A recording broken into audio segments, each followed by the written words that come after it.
بسم اللہ الرحمن الرحیم. السلام علیکم ورحمۃ اللہ وبرکاتہ. How are you students? I hope you all are fine.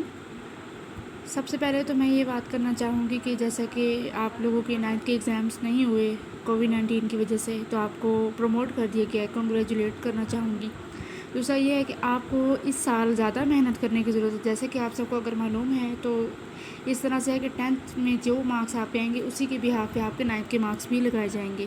سو آپ کو زیادہ محنت کرنے کی ضرورت ہے. جو پیپر آپ لوگ دیتے تو آپ کو پتہ چل جاتا پیٹرن کیسا ہے، سب پتہ چل پریکٹس ہو جاتی، لیکن نہیں ہو پائی. تو نیکسٹ آپ نے اب مزید اچھا اپنے آپ کو پریپیئر کرنا ہے. آپ 10th کے ایگزامس دینے جا رہے ہیں تو آپ کو پتہ ہے کہ پورے 10 سالوں کی محنت اس ٹائم پہ آپ کی جو ہے وہ ثابت ہوگی آپ کے ایگزام سے. تو آپ نے اس ٹائم زیادہ محنت کرنی ہے. اب آپ کو یہ بات معلوم ہے کہ آپ نے پچھلے 9th میں یا پھر پچھلے سال میں 10 احادیث پڑھی تھی، سورہ انفال پڑھی تھی اور 4 چیپٹر پڑھے تھے. جبکہ اب اس سال آپ نے کیا کرنا ہے کہ 10 احادیث جو باقی رہ گئی ہیں وہ پڑھنی ہیں. آپ نے سورہ احزاب اور سورہ ممتحنہ پڑھنی ہے، اور باقی کے جو 5 سبق رہ گئے ہیں وہ آپ نے پڑھنے ہیں. اور انشاءاللہ میں آپ کو آج سے احادیث سٹارٹ کروا رہی ہوں. تو احادیث کے بعد انشاءاللہ ہم چیپٹرز کریں گے. حدیث نمبر 11. الصلاۃ عماد الدین ومن اقامها فقد اقام الدین ومن حدمها فقد حدم الدین. ترجمہ: نماز دین کا ستون ہے. جس نے اسے قائم کیا اس نے گویا دین کو قائم کیا، اور جس نے اسے ڈھا دیا اس نے گویا دین کو ڈھا دیا. عمارت کو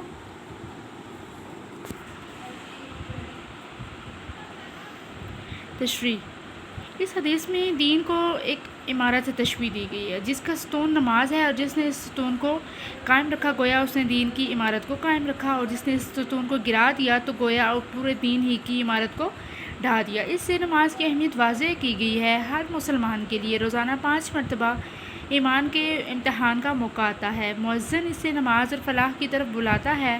اگر وہ اس پکار پر لبیک کہتا ہے تو گویا وہ اپنے ایمان کی صداقت کو گواہی دیتا ہے.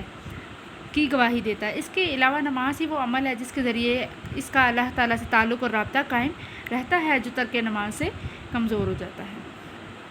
جیسا کہ آپ سب کو معلوم ہے کہ نماز ہمارے پاس اسلام کی پہلی اور بنیادی عبادت ہے، اور نماز اگر کوئی انسان نہیں پڑھتا تو وہ مومن کبھی بھی نہیں ہو سکتا. نماز ہمارے پاس حد فاصل ہے کافر اور مسلمان کے درمیان. جب انسان نماز ترک کر دیتا ہے اٹس مین کہ وہ مومن کی کیٹیگری سے نکل چکا ہے. اب یہاں پہ نماز کو ایک ستون کہا گیا، جیسے کہ آپ کو بتایا کہ بنیادی ستون جو ہے ایک عمارت ہے تو وہ اپنے ستون کے بغیر کبھی بھی کھڑی نہیں رہ سکتی، اور نماز کو یہاں پہ دین کا ستون قرار دیا گیا. جب ایک انسان نماز ہی چھوڑ دے گا تو اس کا مطلب ہے کہ وہ باقی دین کی تعلیمات پر، باقی عبادات پر کبھی بھی مکمل طور پہ پورا نہیں اتر سکتا. نماز ہی ہے جس کے ذریعے ہم اپنے ایمان کی ترجمانی کرتے ہیں، یا پھر کیا کہہ سکتے ہیں کہ ایمان کی یا اپنے عہد کی تجدید کرتے ہیں. یعنی کہ ہم اللہ تعالیٰ جب ہم مسلمان ہوتے ہیں تو کلمہ پڑھتے ہیں تو سب سے پہلے جو ہماری بنیادی عبادت شروع ہوتی ہے، اگر وہ دیکھا جائے تو بہت ہی چھوٹی عمر سے، یعنی 7 سال سے یا 10 سال سے ہم نماز پڑھنا شروع کر دیتے ہیں. اس کے بعد ہم روزہ رکھتے ہیں جتنی اگر ہم اپنی اس میں طاقت محسوس کرتے ہیں. تو باقی عبادات ہو گئی ہیں جیسے حج ہے، پھر عمرہ، زکوٰۃ، یہ ساری چیزیں وہ ہیں مالی عبادات ہیں. وہ ہم پر یہ ہے کہ جب ہم صاحب استطاعت ہوتے ہیں تب ہی ہم ادا کر سکتے ہیں. نماز ایک ایسی عبادت ہے کہ جس کے بغیر ہم مومن نہیں کہلا سکتے، یا ہم اپنی جو دین میں جو ہمارے پاس کیا کہہ سکتے ہیں آپ کو سمجھانے کے لیے کرائٹیریا جو ہمیں دیا جا رہا ہے ہم اس کو کبھی بھی مکمل نہیں کر سکتے. اب یہاں پہ عمارت کہا گیا ہے پورے دین کو، اور دین اور جو ستون ہے وہ نماز کہا گیا ہے. مطلب یہ ہے کہ ہم جب نماز پڑھتے ہیں تو ہم اللہ تعالیٰ کے قریب ہوتے ہیں، اور ہم اللہ تعالیٰ سے اپنے گناہوں کی معافی طلب کرتے ہیں. مؤذن ہے تو ہمیں فلاح کی طرف بلاتا ہے. فلاح مین کامیابی. جب ہم نماز پڑھیں گے، اور نماز کہتے ہیں جنت کی کنجی ہے، جب ہم نماز پڑھتے ہیں تو ہم پاک صاف ہو جاتے ہیں ہم اپنے گناہوں، اور کہتے ہیں جب ہم وضو کرتے ہیں تو ہمارے تمام گناہ اس ٹائم جڑ رہے ہوتے ہیں، مینس ہم اچھائی کی طرف جا رہے ہوتے ہیں. اور جتنی آپ نماز پڑھیں گے آپ تمام برائیوں سے دور ہوتے چلے جاتے ہیں.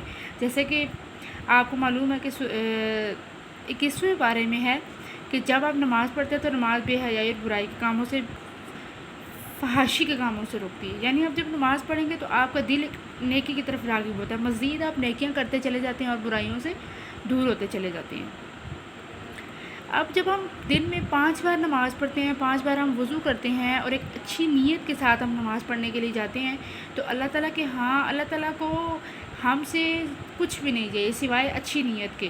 اور جب ہم نماز پڑھتے ہیں تو اس میں فائدہ ہمارا ہی ہے. ہماری جتنی بھی عبادات ہمیں کہی گئی ہیں وہ ساری صرف اور صرف اس کا مقصد کیا ہے؟ تقویٰ حاصل کرنا، خشیت الہی، یعنی اللہ تعالیٰ کا ڈر ہمارے دل میں ہونا ضروری ہے.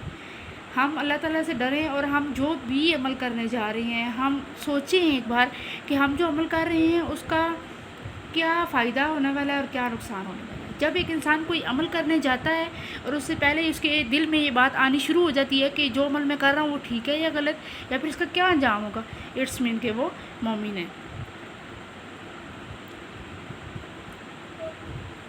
نماز کے ذریعے ہم اللہ تعالیٰ سے اپنا رابطہ مضبوط کرتے ہیں. آپ کو پتہ ہے نماز قرب الہی کا ذریعہ ہے، پھر اس کے بعد نماز مساوات کو بھی ظاہر کرتی ہے.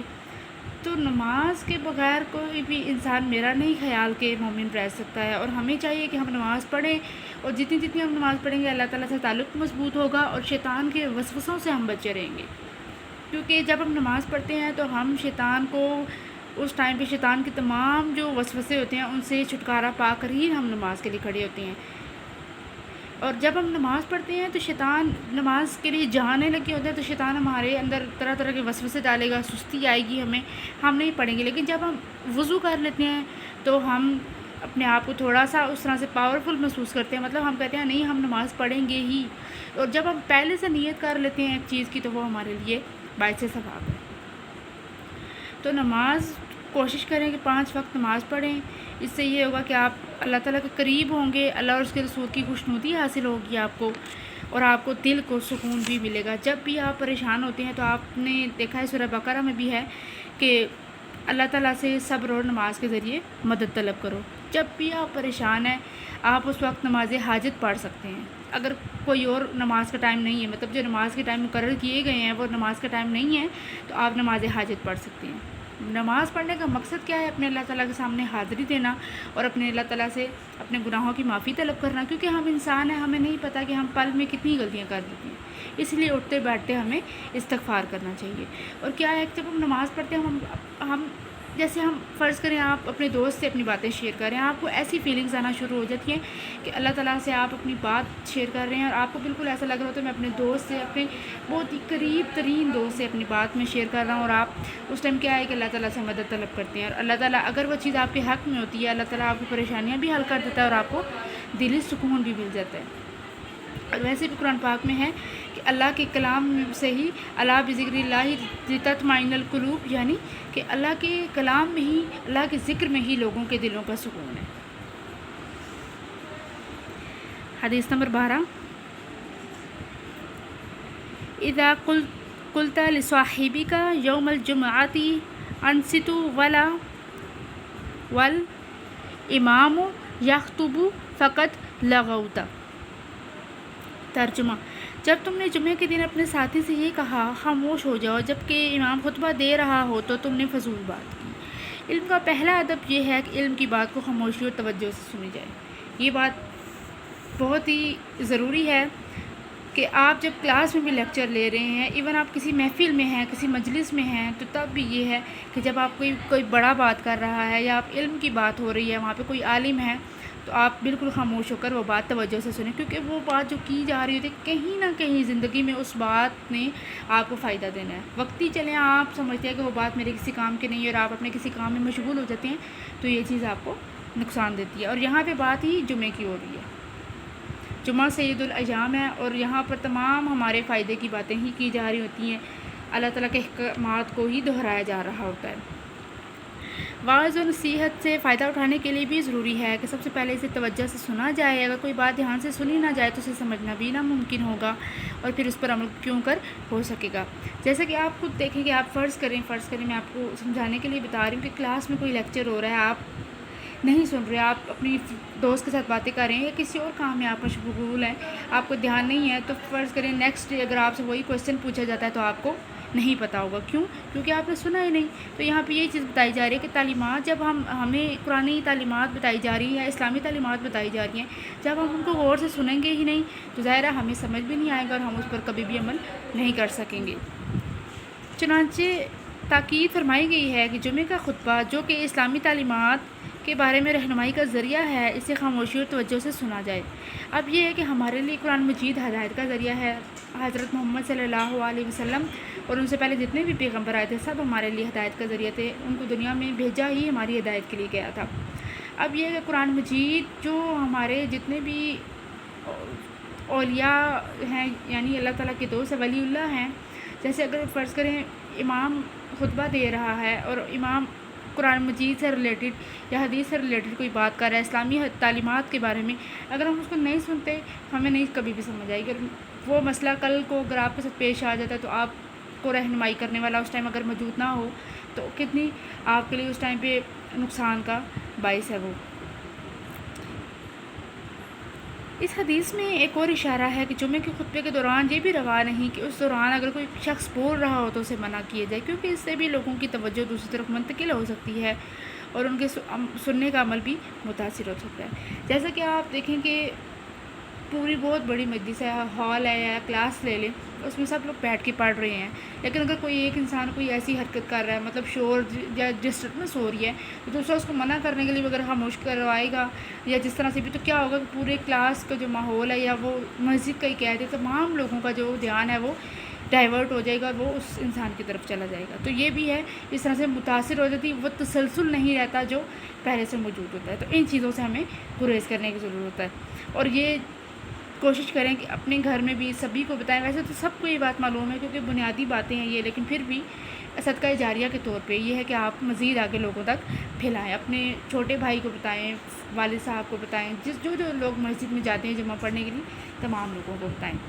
میں نے دونوں حدیث آپ کو بتا دی ہیں، پڑھا دی ہیں، ایکسپلین بھی کر دیا۔ آپ اس میں سے مین پوائنٹس نوٹ کر لیجیے گا، اور جو چیز نہ سمجھ آئی آپ مجھ سے کویشچن کر سکتے ہیں۔ اپنا خیال رکھیے گا۔ اللہ حافظ۔